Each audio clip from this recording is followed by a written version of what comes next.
Sucker union council के vice chairman advocate Saleem Maksi जी Awami news के रिपोर्टर मोहम्मद कासिम मलिक सां यूनियन काउंसिल के वर्क के अहवाल सां ॻाल्हि ॿोल वधीक ॾिसंदासीं सकर मां मोहम्मद कासिम जी हिन रिपोर्ट में। अस्सलाम वालेकुम नाज़रीन, आवां मोहम्मद कासिम मलिक ऐं तव्हां ॾिसी रहिया आहियो अवामी न्यूज़।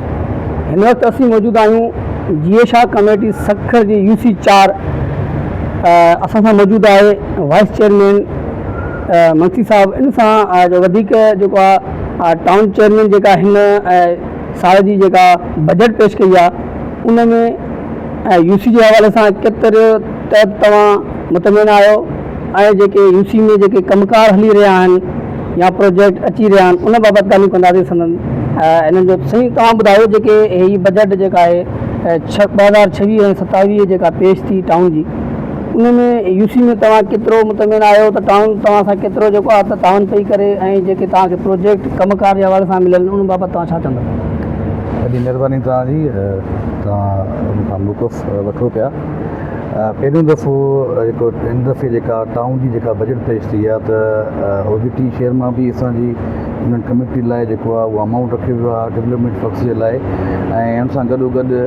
चेयरमैन अज़ीज़ुल्ला मुग़ल साहब जे कोशिशुनि सां जेको आहे असांखे ग्रांट बि जेका मंज़ूर थी आहे ऐं उहा बि जेका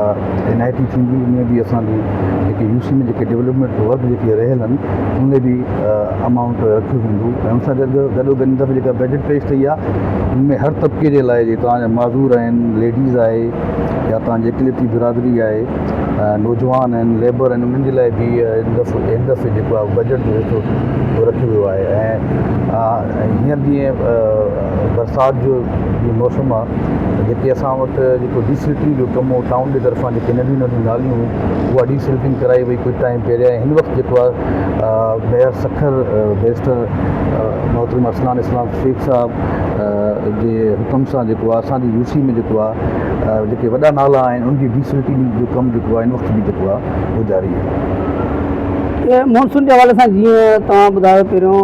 सलीम साहब, जीअं बरसातियूं वसंदियूं आहिनि ऐं नाला भरिजी वेंदा आहिनि, रोडनि ते पाणी बीहजी वेंदो आहे। जीअं तव्हांजी यूसी में शहर जेका ग़रीबाबाद जो इलाइक़ो आहे उन जा गटर उभरण लॻंदा आहिनि, इन बाबति छा चवंदो? कासिम भाई, मां तव्हांखे ॿुधायां जेकी असांजी यूसी आहे उहा ग़रीबाबाद जेकी पई त न आहे असांजी यूसी एक्साइज़ ऑफिस ओहियूं असांजी ऑफिस जेको मेन नालो आहे अयूब गेट वारो मुसलसिल 3 ॾींहं असां उते जेका सफ़ाई कराई आहे। उन खां पोइ हाणे एक्सीवेटर ईंदो उहो उनजी अलॻि सां सफ़ाई थींदी। ॿियो सिविल हॉस्पिटल वारो जेको असांजो इलाइक़ो आहे कल्ह उन मेन नाले जी असां जेका उहा सफ़ाई कराई आहे। त उमेदु आहे त असां हिन दफ़े जेका असांजी जेके तयारियूं आहिनि त बाक़ी आहे त बरसाति आहे हाणे हिकिड़ो कुदरती हिकिड़ो हो आहे पर जहिड़े तरीक़े सां असांजी कोशिशूं आहिनि ऐं मेयर सखर जी कोशिशूं आहिनि त इनशाला गुज़िश्ता जेके 2 साल खां जेके बारिशूं थियूं तव्हां पाण ॾिठा हूंदो त जेका पहिरियां सूरत हाल हूंदी हुई मेयर साहब जी जेका कोशिशुनि सां गुज़िश्ता 2 सालनि जी जेके पोयूं बारिशूं थियूं त शहर में अहिड़ो को पाणी तव्हांखे बीठल नज़र न आयो हूंदो। उमेदु कयूं था त हिन वक़्तु हिन दफ़े बि अगरि अहिड़ी क़िस्म जी बारिशूं थींदियूं त इनशाला अहिड़ी का नौबत न ईंदी। जीअं तव्हांखे हाणे बल्दियाती निज़ाम जे हवाले सां ॾिठो वञे त 1 साल ई रहियो आहे, इन हवाले सां तव्हां अवामी लिहाज़ सां प्रोजेक्ट कहिड़ो आंदो आहे जेको सभ खां वॾो बि हुजे ऐं अवाम खे फ़ाइदेमंद बि हुजे? ॾिसो, हीअ आख़िरी साल आहे बल्दियाती सिस्टम जो। न सिर्फ़ु जेके पोयां 3 सालनि असां टक्कर पाड़े जे लाइ जेको आहे बूस्टर पंप अगरि तव्हां ॾिसो उहो बि जल्द जल्द विदिन अ वीक जेको आहे उहो स्टार्ट करण वारा आहिनि। वॾो प्रोजेक्ट ते पाणी जी शिकायत जेका रहे थी पई उन सां गॾु गॾु जेको सिविल हॉस्पिटल वारो इलाइक़ो आहे असांजो उनजे लाइ बि अॼु बि असांजो विज़िट जेको आहे रखियलु आहे उते बि इहो आहे त उते बि अहिड़े तरह जो बूस्टर पंप जेको आहे हिन साल असां जेका वर्किंग प्लान में आहे उहो बि कंदासीं। ऐं हिन वक़्तु बि असांजी यूसी जे मुख़्तलिफ़ इलाइक़नि में न सिर्फ़ु यूसी फंड मां एसएमसी जे फंड मां बि तरक़ियाती कम जेको आहे हिन वक़्तु बि हली रहिया आहिनि।